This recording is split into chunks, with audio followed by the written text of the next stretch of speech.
Hey guys, subscribe कीजिए success गुरु YouTube channel को और इस बेल आइकन को दबाएं ताकि आप लेटेस्ट मोटिवेशनल वीडियो सबसे पहले देख सकें। Hello friends, today we will talk about the startup story of Ritesh Agrawal, the founder and CEO of Oyo Rooms.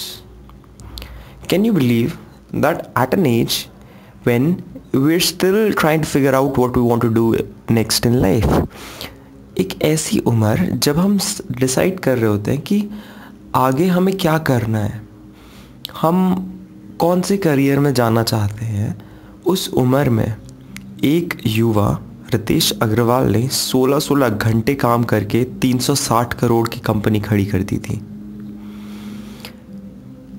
जी हाँ, रितेश अग्रवाल ने 20 की कम उम्र में ओयो रूम्स नाम की कंपनी की शुरुआत कर बड़े बड़े अनुभवी निवेशकों को भी आश्चर्यचकित कर दिया था। ओयो रूम्स का मुख्य उद्देश्य ट्रैवलर्स को सस्ते दामों पर बेहतरीन मूलभूत सुविधाओं के साथ देश के बड़े बड़े होटलों में, बड़े बड़े शहरों में होटल्स प्रोवाइड करना है, कमरा प्रोवाइड करना। व्यक्तिगत तौर पर रितेश सामान्य बुद्धि वाले युवा हैं, दिखने में पतले, लंबे और बिखरे बालों वाले, बिल्कुल किसी भी कॉलेज के आम विद्यार्थी की तरह। लेकिन कभी कभी सामान्य से दिखने वाले लोग भी ऐसे काम कर जाते हैं जिसकी आपको उम्मीद नहीं होती है। रितेश भी एक ऐसा ही युवा है। रितेश, जिन्होंने मात्र 21 साल की छोटी सी उम्र में अपने अनुभव, सही अवसर को पहचानने की क्षमता और मेहनत के बल पर अपने विचारों को वास्तविकता का रूप दिया है। रितेश अग्रवाल ने बिजनेस के बारे में सोचने और समझने का काम कम उम्र से ही शुरू कर दिया था। इसमें सबसे बड़ी भूमिका उनके पारिवारिक पृष्ठभूमि की थी। उनका जन्म 16 नवंबर 1993 को उड़ीसा राज्य के जिले कटक बिसाम के एक व्यावसायिक परिवार में हुआ। 12वीं तक की पढ़ाई उन्होंने जिला के ही सेक्रेड हार्ट स्कूल से की। इसके बाद उनकी इच्छा आईआईटी में दाखिल होने की हुई, जिसकी तैयारी के लिए वे राजस्थान के कोटा आ गए। कोटा में उनके बस 2 ही काम थे, एक पढ़ना और दूसरा जब भी अवकाश मिले तो ट्रैवल करना।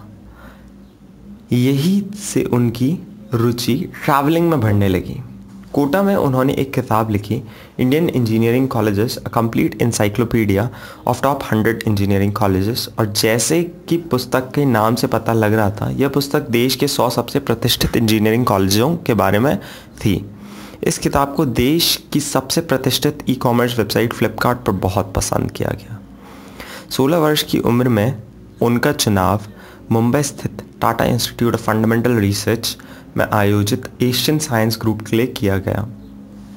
यह कैंप एक वार्षिक संवाद मंच है जहां एशियाई मूल के छात्र किसी भी क्षेत्र विशेष की समस्याओं पर विचार और विमर्श कर विज्ञान और तकनीक की मदद से उनका हल ढूंढ सकते हैं। यहाँ भी वे छुट्टी के दिनों में खूब ट्रैवल किया करते थे और ठहरने के लिए सस्ते दामों पर उपलब्ध होटल्स, बजट होटल्स का प्रयोग करते थे। पहले से ही रितेश की रुचि बिजनेस में थी और उस क्षेत्र में वो कुछ काम करना चाहते थे, लेकिन बिजनेस किस चीज़ का किया जाए, इस बात को लेकर वो स्पष्ट नहीं थे। कई बार वे कोटा से ट्रेन पकड़कर दिल्ली आ जाते थे और मुंबई की ही तरह सस्ते होटलों में रुकते ताकि दिल्ली में होने वाले युवा उद्यान आयोजनों और सम्मेलनों में शामिल होकर नए युवा एंटरप्रेन्योर्स और स्टार्टअप फाउंडर्स से मिल सकें। कई बार इन इवेंट्स में शामिल होने का रजिस्ट्रेशन शुल्क इतना ज़्यादा नहीं होता है कि उनके पास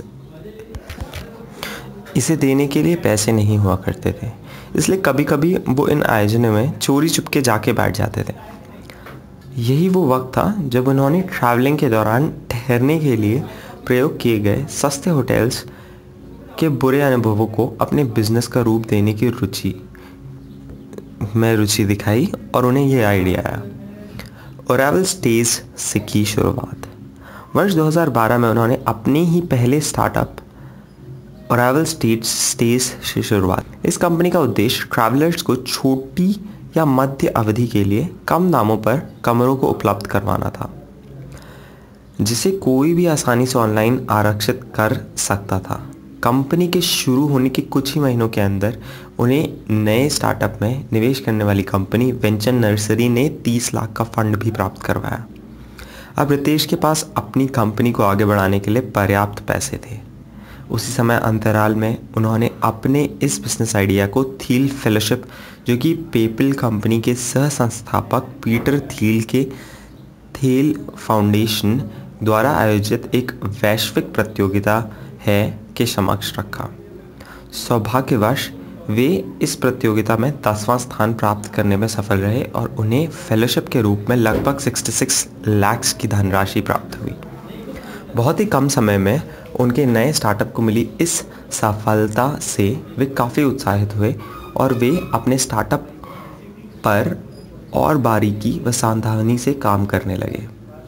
लेकिन पता नहीं क्यों उनका ये बिजनेस मॉडल अपेक्षित लाभ देने में असफल रहा और ओरावल स्टे धीरे धीरे घाटे में चला गया। वे परिस्थिति को जितना सुधारने का प्रयास करते, स्थिति और ख़राब हो जाती और अंत में उन्हें इस कंपनी को अस्थायी रूप से बंद करना पड़ा।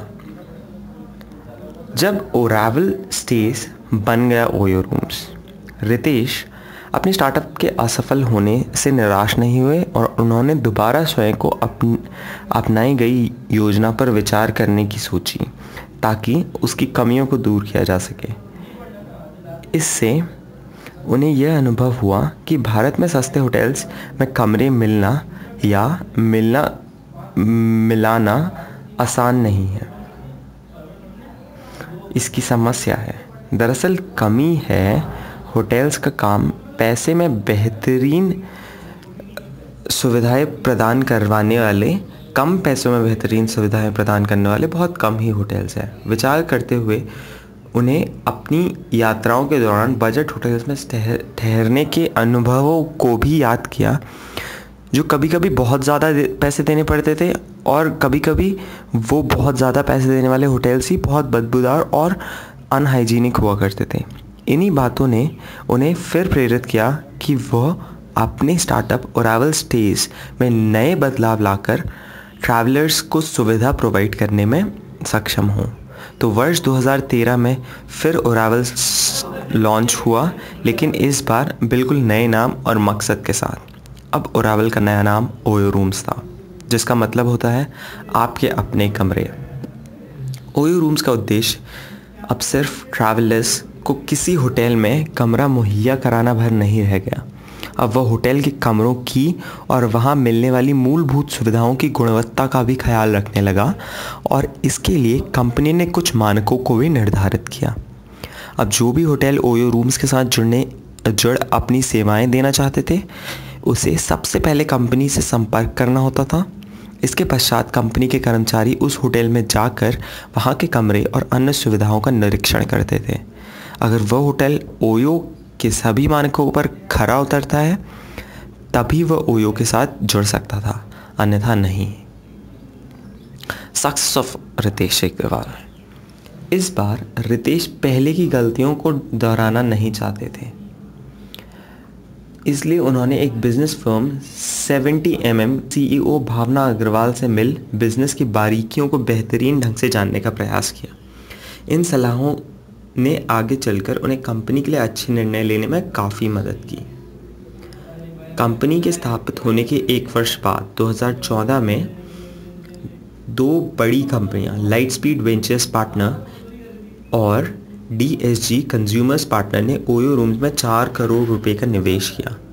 वर्तमान में यह ओयो रूम्स वर्ल्ड के होटल चेन्स में 14 नंबर पे आती है।